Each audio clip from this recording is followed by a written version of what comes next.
Hello दोस्तों, कैसे हैं आप लोग। मैं उम्मीद करती हूँ कि आप सभी बहुत अच्छे हैं और अपना बहुत अच्छे से ख्याल रख रहे हैं और बहुत बहुत पॉजिटिव भी हैं। ये मैं हमेशा कहती हूँ क्योंकि बहुत ज़रूरी है। आजकल के समय में टेंशन बहुत है और पॉजिटिव रहना भी बड़ा मुश्किल है, लेकिन कोशिश तो कर ही सकते हैं ना।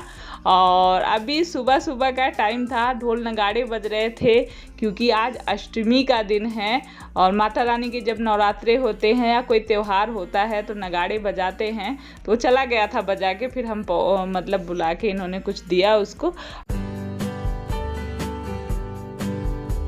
और अभी यहाँ पर सफाई चल रही है सीढ़ियों की, ऊपर से पानी डालकर, जैसे घर के अंदर तो नहीं, कभी कभी धुलाई करने से और भी मतलब अच्छे से सफाई हो जाती है ना। तो दीपावली आ रही है और आप लोग जानते ही हैं कि थोड़ी थोड़ी करके सफाई करना मैंने शुरू कर दिया है। किचन के कुछ डिब्बे, कुछ सामान ऐसे धुल रही हूँ। दीपावली पे साल भर में एक बार ऐसा त्यौहार है कि घर को खूब अच्छे से चमकाना चाहिए, साफ़ करना चाहिए। तो थोड़ा थोड़ा करके करेंगे तो अभी टाइम है, साफ़ हो जाएगा। यहाँ ये जो ग्रीन कलर का डिब्बा रखा है ना, ये फ्लोर क्लीनर है, मतलब टाइल्स वगैरह इससे चमक जाती हैं। तो यहाँ पर पत्थर लगे हुए हैं तो ये गंदे गंदे से थोड़े लग रहे थे। पोछा तो डेली लगता है पर फिर भी थोड़ी सी चमक नहीं थी, इसलिए धुलाई करी ऊपर से पानी डाल के। मैं और ये दोनों लोग ही मिलके किए। उसके बाद ये जो फ्लोर मतलब क्लीनर था उसको डाल के पानी में फिर डाल के फिर झाड़ू से किया, वाइपर से किया, साफ किया। उसके बाद पोछे से रगड़ा, मतलब चमका दिया। टाइल्स से इतनी नहीं होती, टाइल्स से तो पोछा लगाने से भी चमकती रहती, पर पत्थर होते हैं ना, कुछ टाइम में थोड़े से गंदे गंदे से लगने लगते हैं। तो इसीलिए आज देखिए चमकने लग गया है। सीढ़ियाँ पूरी ऊपर से नीचे तक साफ कर डाली है। फिर नहाना धोना, खाना पीना, बहुत सारे काम थे। और आज मैंने बहुत सारे कपड़े भी धुले थे। तो जो साड़ियाँ रहती है ना, ये मेरी, आप लोग को पता है, ये बहुत पुरानी साड़ी है शादी की। तो मैं ये कहूँगी, जैसे नए कपड़े होते हैं तो भले ही एक बार पहनने के बाद मन तो नहीं करता है, मैं भी बिना धुले कपड़े को नहीं रखती, लेकिन एक अलग जगह बना के रखी। जैसे एक दो बार नए कपड़ों को आप पहन लीजिए, 2-3 बार पहनने के बाद अगर गंदे नहीं हैं, थोड़ा बहुत देर के लिए कहीं जाते हैं आते हैं तो रख दीजिए। फिर उसके बाद धुलिए और हाथ से धुलिए, मतलब मशीन में डाल के मत धुलिए। तो आपके जो कपड़े होते हैं ना, इनकी लाइफ टाइम बढ़ जाती है, क्योंकि बार बार धुलाई से भी नए कपड़ों की चमक जाती है और मशीन में डाल के धुलने से भी चमक जाती है। तो मैं कई साड़ियों को इकट्ठा कर रखी थी ऐसे ही, एक दो बार ऐसे पहन के फिर मैंने कहा चलो आज इनकी धुलाई हो जाए। तो हाथ से ही इनको धुल के सुखा के फोल्ड करके रखूँगी। कपड़े रख रही थी और इधर दीक्षा की बन रही है मैगी, यिप्पी बन रही है। चाय मैंने बनाई थी, तो जब बनने लगी तो दीक्षा ने नहीं पी, बाकी सबने चाय पी ली है। बोला मम्मी कुछ खाने का मन हो रहा है, तो होता ही है, शाम को लगता है कुछ थोड़ा सा मिल जाए। तो मैं ना थक गई थी, थोड़ा सा काम वगैरह दिन भर बहुत सारे। और ये दिन कौन सा दिन है, सोमवार के दिन का वीडियो है। तो बस बोली बना लेती हूँ। मैंने कहा बना लो मैगी। मैं अपना काम में लगी हुई थी, कुछ रखना उठाना, कपड़े तो बहुत सारे थे उनको रख दिए, अभी भी कुछ बचे हुए थे। तो ये लीजिए, आप लोग भी आ जाइए। गरम गरम सी मैगी भी कभी कभी अच्छी लगती है, डेली नहीं, डेली मैं नहीं बनाने देती हूँ। तो ये देखिए छोटा सा बेबी कितना क्यूट सा है ना, अच्छा लगता है ना। मैं भी, मेरे भी बच्चे जब छोटे छोटे सोते थे तो ऐसे ही क्यूट सबके बच्चे ही होते हैं। और ये बेटा हुआ है, बेटी एक पहले थी, और जब दोबारा बेटा हो जाए तब तो फैमिली ही पूरी हो जाती। कई लोगों की मतलब इच्छा सभी की होती है, हर माँ चाहती है कि अगर बेटी है तो एक बेटा हो जाए, बेटा है तो एक बेटी हो जाए। उससे क्या होता है, आजकल 2 बच्चे से ज़्यादा कोई पैदा नहीं करना चाहता, तो शौक पूरी हो जाती है दोनों बच्चों की, बेटी या बेटा। और ये तो ऊपर वाले की देन होती है, क्या देना है, किसके नसीब में क्या है, कौन किसको मतलब। तो लेकिन ये है कि बेटा होने से ना, ये है बेटी, बहुत खुश थे। और मैं भी मिल के आई हूँ और माता रानी नवरात्र में गोद भरी है तो बहुत ही ज़्यादा खुश भी थी। और उसके बाद थोड़ी देर बैठ के फिर मैं घर आई हूँ और यहाँ पर ये लोग हॉलीडे होमवर्क पीछे पड़े थे। मैंने कहा जाके अपना सामान ले आओ और शुरू करो हॉलीडे होमवर्क। तो अभी हो गई है रात और खाने में आज बनी है खिचड़ी, क्योंकि देर हो रही थी और सब्जी ले आके, मतलब सब्जी लेने गए थे तो ये हुआ कि चलो देर हो रही, खिचड़ी बना लेती हूँ। और यहाँ पे देखिए सुबह नारियल चढ़ाए थे हम लोग, अष्टमी थी तो उसको दीक्षा ने ऐसे जो निकालना बड़ा मुश्किल होता है। कितनी खुशी, हाँ निकाल लिया तुमने, तो बहुत ज्यादा खुश हो रही है कि उसको पूरा ही निकाल लिया। कोशिश में लगी हुई थी काफी देर से। लाइफ में वन टाइम अचीवमेंट क्या था? मम्मी भाग गया लाइफ टाइम अचीवमेंट है। और देव लेके भाग गए हैं इनका नारियल। तो चलती हूँ, खिचड़ी चटनी बन गई है, यही खाने में होने वाला है। अरे वाह, बाहुबली हो गए तुम है। और अभी सुबह हो चुकी है, दूसरा दिन शुरू हो गया है और सुबह के सारे काम निपटा के, मतलब नाश्ता वगैरह जल्दी जल्दी से करा है। सुबह के सारे काम करे हैं क्योंकि मुझे धुलने थे गेहूं और धूप हो गई है अच्छी वाली, आटा हो गया था ख़त्म। तो बस आ गई थी छत पे और बच्चों से मैंने कहा सामान जो भी था सब घर में है, इस समय छुट्टियां चल रही है तो हेल्प भी ले लेनी चाहिए बच्चों से। इसी बहाने थोड़े बहुत ये लोग भी काम करना सीख लेंगे। वैसे तो मौका ही नहीं रहता स्कूल कॉलेज, और जब छुट्टी है तो फिर बस इन्हीं लोगों से थोड़ी थोड़ी हेल्प ली। बाकी तो मेरे को करना ही था। सारा गेहूँ धुल लिया और फैला दिया है। रो नहीं मेरा बच्चा। ये देखिए कितना सुंदर ये केला लग रहा था ना, दिख रहा है यहाँ धूप में, मुझे नहीं दिख रहा है कैमरे में क्या दिख रहा है कि नहीं दिख रहा है, पर ये इसमें मेरे केले में जिसमें हम पूजा करते हैं ना, इसमें निकल रहा था। ये देखिए फूल दिख रहा है यहाँ पे। और ये इतनी खुशी हो रही थी ना इसको जब से फूल निकलना शुरू हुआ था देख के, क्या बताओ। मैंने कहा आप लोग को दिखाऊंगी। तो ये क्या कहते हैं, ये देखिए 3 केले छोटे छोटे इसमें आए थे और इसने आज बंदर ने आके सब तोड़ के गिरा दिया।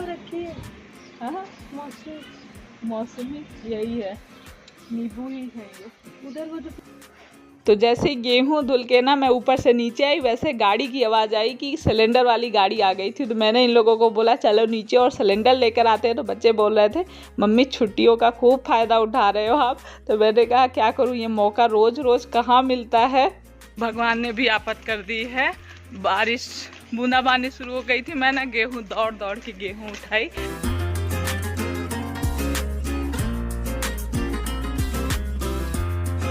तो यहाँ पर देखकर आप लोग समझ गए होंगे कि ये मेले की तैयारी हो रही है। बड़े ही ज़ोरों शोरों से रावण जलेगा, मेला लगेगा दशहरे का, और बड़ा मज़ा आने वाला है। और अभी हम लोग यहाँ पहुँच गए हैं पंडाल में। माँ और बेटे दोनों ही लोग आए हैं और बाकी कोई नहीं आया है। यहाँ पर प्रसाद आज भंडारे का, मतलब उन्होंने बोला था जब हम उस दिन गए थे तो प्रसाद मिल जाए इससे अच्छा क्या होगा। और भंडारे की जो हम जो खाना खाते हैं ना, आप लोग भी खाए होंगे तो पता होगा कितना मतलब स्वाद, अलग ही स्वाद आता है। हम इतने विधि विधान से घर में बनाते हैं, लेकिन जो भंडारे में खाना मिलता है वो मुझे बहुत अच्छा लगता है।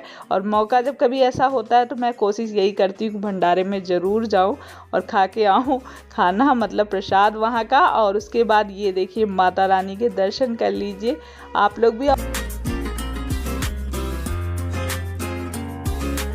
और आने के बाद ना दोपहर में था भंडारा, अभी शाम हो गई है और शाम को लगी है भूख और मैं लगी हूँ दूसरे काम में। तो यहाँ पर आज ना देव मेरे पीछे पड़ा था, मुझे भी सीखना है, मुझे भी बनाना है, भूख लगी है कुछ बनाओ।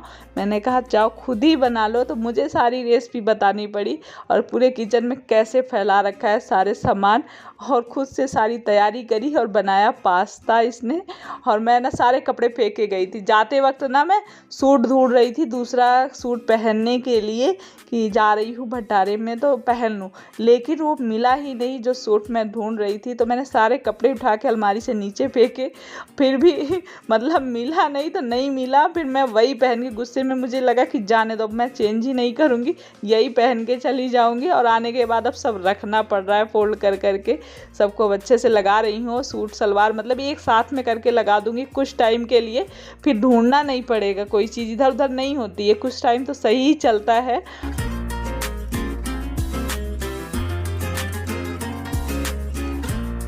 तो अभी रात हो गई है और रात के खाने में बनने वाला है मटर मशरूम। कई दिनों के बाद सबको बहुत पसंद है और मैं इजी सी आसान सी रेसिपी बनाऊंगी जो कि आप लोग बनाएंगे तो सभी तारीफ भी करेंगे।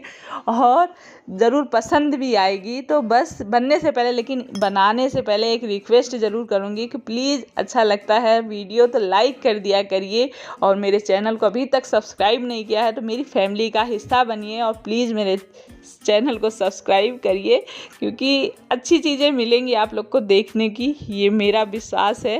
निराश नहीं होंगे आप लोग, कोशिश मेरी जारी है।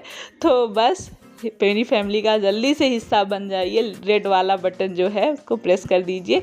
तो यहाँ पर मैंने पहले मशरूम को काट के फ्राई कर लिए थे, थोड़ा सा तेल डाल के, उसके बाद थोड़ा सा तेल और डाला था, उसमें थोड़े से जीरा मेरा ख़त्म था, बाकी सारी चीज़ें मैं डाल रही हूँ। तो आप जो खड़े मसाले हैं उसमें तेज़ पत्ता, बड़ी इलायची, दालचीनी, हींग और जीरा, ये चीज़ें डाल दीजिए। फिर थोड़े से कटे हुए प्याज डाल दीजिए, उनको फ्राई करना है। फिर उसमें आप पेस्ट डाल दीजिए, प्याज, लहसुन, मिर्च, अदरक का, उसको भूजिए अच्छे से।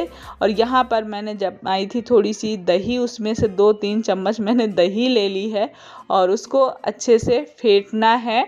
और यहाँ पर धीमी धीमी गैस कर देती हूँ, जब मैं कुछ निकालने करने लगती हूँ गैस थोड़ी धीमी कर देती हूँ तो जलता नहीं है, बीच बीच में चलाती रहती हूँ, क्योंकि मसालों को अच्छे से भूजने से ही बहुत अच्छी सब्ज़ी बनती है। ये सबसे मतलब मेन पॉइंट है जो हम मसाले वाली सब्ज़ी बनाते हैं।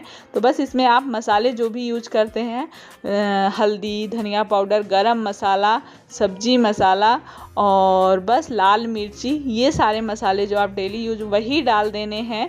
और इनको डालने के बाद थोड़ा सा सूखा हो रहा था तो थोड़ा सा पानी डाल के अच्छे से भूजना है। और उसमें डाल देनी है दही, जो आप 2-3 चम्मच दही ले रखे हैं। और दही को डालने के बाद फिर से एक बार थोड़ा सा पानी डालेंगे, सूखा हो तो नहीं, अगर गीला है, दही गीली है तो फिर कोई ज़रूरत नहीं है उसमें, आप वैसे ही उसको थोड़ी देर के लिए ढक देना है। तो मीडियम गैस करके, तो उससे ना मसाले जो है अच्छे से पक जाते हैं। और लेकिन उसके बाद फिर से खोल के थोड़ी देर में 4-5 मिनट के अंदर मीडियम गैस पे, और फिर से आप उसको भूजिए अच्छे से मसाले को। और बीच में आप चेक भी करते रहिए, कई बार कढ़ाई के ऊपर होता है, मोटी पतली कढ़ाई होती है ना, और जल जाता है। जैसे मेरी स्टील वाली कढ़ाई है उसमें बहुत जल्दी जल जाता है, बनाती हूँ मैं, लेकिन ये इस कढ़ाई में और लोहे में भी जल जाता है। जस्ते की कढ़ाई में सब्जियाँ जल्दी जलती नहीं है, आप ढक देते हैं तो पक जाती हैं अच्छे से। यहाँ पर मैंने अच्छे से फिर मसाले को भूज लिया है और उसके बाद इसमें मटर डाल दी है, फ्रोजन मटर थी, और जो भी मटर हो आप डाल दीजिए। उसके बाद नमक डाला है और उसके बाद जो मशरूम फ्राई करके रखे थे ना वो डाल दिया है। और उसके बाद बस इसको थोड़ा सा इसमें पानी डालना है, आप अपने हिसाब से ग्रेवी को जितना रखना चाहते हैं, थिक मतलब गाढ़ा पतला, उस हिसाब से थोड़ा सा पानी ऐड कर दीजिए। तो मैंने जितना भी मुझे चाहिए था उतना पानी इसमें ऐड कर दिया है। और बस इसके बाद थोड़ी देर सब्जी को पकाना होता है, जितना हम और सब्जियां पकाते हैं बस उतना ही। अरे इतना तो आप लोग सबको पता होगा कि सब्जी में कितना टाइम लगता है, बस थोड़ा सा हिंट देने की ज़रूरत होती है। इसीलिए मैं कई बार ऐसे ही रेसिपी फटाफट से बता देती हूँ, क्योंकि बताने से ही समझ में आ जाता है और देखने से भी समझ में आता है। ज़रूरी नहीं कि सब बताएं, आप देख रहे होंगे ना तब भी समझ में आ रहा है क्या कर रही हूँ मैं। तो बस पक गई है सब्जी बढ़िया सी, और डाल दिया है हरा धनिया। तो चलिए इस वीडियो को यहीं एंड करते हैं, मिलते हैं नेक्स्ट वीडियो में। तो बाय बाय।